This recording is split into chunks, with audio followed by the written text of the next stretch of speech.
quintessence is the fifth nature, which is the spirit, the ruh. And because you have the four elements that we're composed of, which is earth, water, fire, and air. And then you have the quintessence, or the quinta essentia, which was the fifth essence, which is the spiritual essence that permeates the world.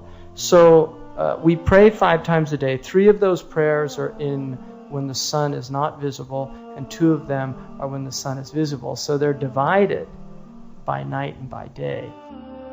And wash-shafi'i wal-witri, they're divided in that way. They're also done according to the movements of the sun, which again is harmonizing with the world.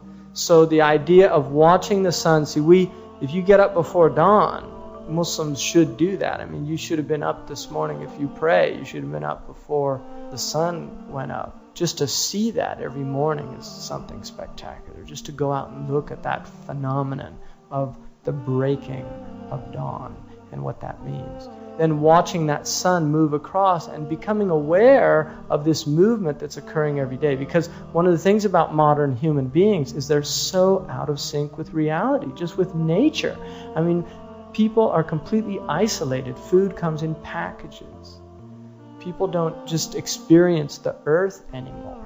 I mean, people live in cities that are just all cement, and skyscrapers block out the sky. And there's a lot of people don't even know that the sun traverses the sky every day. They're not even aware of that fact. And these astronomical centers get calls all the time where people are horrified that they saw the moon during the daytime, and they want to know why the moon's out in the daytime. Literally, I read that in an astronomy book where people just see the moon for the first time in the daytime, and what's it doing up there in the sky?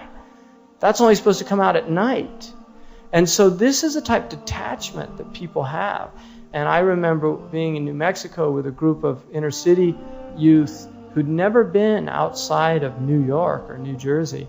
And that night when the stars came out, they were in shock. They were literally in shock.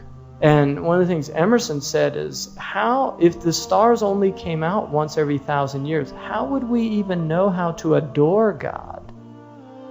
And that's part of what the stars are about. And that's why Ibrahim, who's the father of the Anbiya, what's the first thing that he does? Because he was kept, according to one tradition, in a sirdab for 12 years. He never saw the light of day.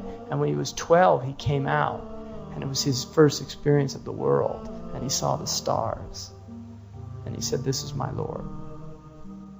And then he saw the moon. He said, "No, this is." And they kept setting. And then he saw the sun. "This must be it." And then it set. And he said, I don't love things that set. In other words, he knew that God was the one that didn't set. And so the ulama say that it's using the stars to prove the existence of God. That the order of the heavens is one of the ways of understanding that God is real. And that's something, I guarantee you, that studying the stars will increase your iman. Just going out and watching them, looking and thinking about them. محمد سيد الكونين والثقلين والفريقين من عرب ومن عجم. محمد سيد الكونين والثقلين والفريقين من عرب ومن